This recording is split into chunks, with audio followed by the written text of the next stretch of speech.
So ఒక విషయం చెప్పండి, ఇప్పుడు ఈటల రాజేందర్ అనగానే ఒక బీసీ యాంగిల్ గుర్తొస్తుంది, ఈటల రాజేందర్ అనగానే ఒక తెలంగాణ అన్న ఒక యాంగిల్ ప్రధానంగా వినబడుతుంది. సో ఇప్పుడు మీరు మల్కాజ్గిరి నుంచి పోటీ అంటే మల్కాజ్గిరి ఒక మినీ ఇండియాగా చూస్తూ ఉంటారు. ఈ దేశంలోనే పెద్ద నియోజకవర్గం, ఈ దేశంలో ఉన్న చాలా మంది ప్రజలు అక్కడ సెటిల్ అయిన వాళ్ళు చాలా మంది ఉన్నారు.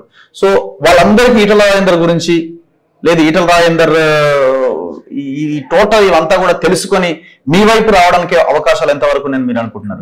ఇక్కడ కేవలం బీజేపీ అన్న యాంగిలేనా లేకపోతే ఈటల లైన్ కూడా పనికొస్తుందా? ఈటల రాజేందర్ అనే వ్యక్తి తెలంగాణ గడ్డ మీద పరిచయం లేని గుర్తుపట్టలేని మనిషి ఉంటాడా అని 22 ఏళ్ళుగా ఉన్నాం. ఇవాళ నేను ఎక్కడికి పోయినా కూడా మల్కాజ్గిరి ప్రాంతంలో మీరు వస్తే బాగుంటుంది బిడ్డ. ఓకే, వాళ్ళు యూపీ నుంచి సెటిల్ అయిన వాళ్ళు కావచ్చు, వాళ్ళు రాజస్థాన్ నుంచి సెటిల్ అయిన వాళ్ళు కావచ్చు. నేను ఇక్కడ ఉద్యమకారుడిగా కాకుండా నేను 5 ఏళ్ళు ఆర్థిక మంత్రిగా పనిచేసిన. అన్నిటికంటే ముఖ్యంగా ప్రతి నిత్యం టీవీల ముందు కూర్చొని బిక్కుమిక్కుబాటు బతికినటువంటి సందర్భం ఉంటుంది. అది కరోనా సందర్భం. దేశంలో కరోనా వచ్చినప్పుడు, ప్రపంచంలో కరోనా వచ్చినప్పుడు ఇవాళ ప్రతి నిత్యం వాళ్ళ కళ్ళ ముందు ఉంది వాళ్ళకి సేవలు అందించిన బిడ్డగా నేను గుర్తుపెట్టుకోండి. దానికి రాజస్థాను, దానికి పాకిస్తాను, దానికి ఇంకోటి సంబంధం లేదు. అంటే అన్ని వర్గాల ప్రజలకు పరిచయం ఉన్న బిడ్డను నేను ఆపదత్తే ఎట్లా ఆదుకుంటాను, సందర్భం బట్టి ఎంత పనిచేస్తానో అదంతా వాళ్ళ కళ్ళ ముందు కదలాడుతున్న చరిత్ర. అందుకనే మీరు అన్నట్టుగా ఇది మినీ ఇండియా కావచ్చు, కానీ వాళ్ళు ఎక్కడి వాళ్ళైనా కూడా నన్ను గుర్తుపట్టనేటువంటి మనిషి ఉంటాడు, నా గురించి తెలియని మనిషి ఉంటాడు. ఎంత కష్టపడాల్సి వచ్చింది టికెట్ తెచ్చుకోవడానికి ఈటల రాజేందర్ గారు? నాకెందుకు కష్టపడి నాకు అర్థం కాదు. నేను మా పార్టీలో నేను జాతీయ నన్ను మీకు అర్థం కావాల్సింది ఒకటి ఉన్నది, ఇంకా అక్కడక్కడ ఎక్కడో మీకు తప్పుడు ఆలోచన కాదు.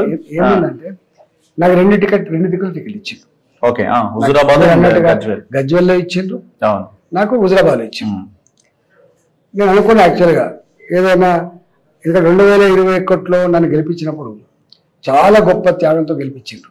నేను ఎప్పుడైతే గజ్వేల్కి వచ్చిండు, గజ్వేల్కి వచ్చిన తర్వాత ఒక 3 రకాల సెంటిమెంట్ పనిచేసి, ఒకటేమో మమ్మల్ని వదిలిపెట్టిపోయిండు మా అన్న, ఒకటో సెంటిమెంట్.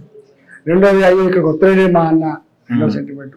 మూడవది కేసీఆర్ టక్కు టమారా విద్యలు ఏవైతున్నాయో, డబ్బులు, మద్యం, ప్రలోభాలు, చిల్లర వేషాలు, అవన్నీ సరే ఏం జరిగిందో జరిగింది.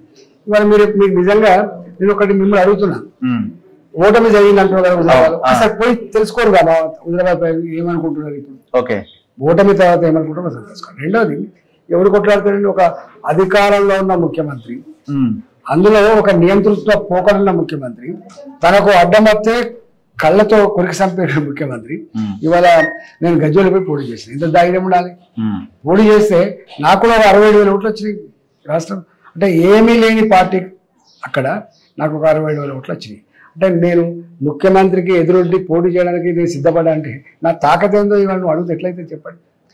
ఓటమి గెలుపు ఇంపార్టెంట్ కాదు, కానీ నేను చేసే సాహసం నన్ను ప్రజలు ఆశించారు.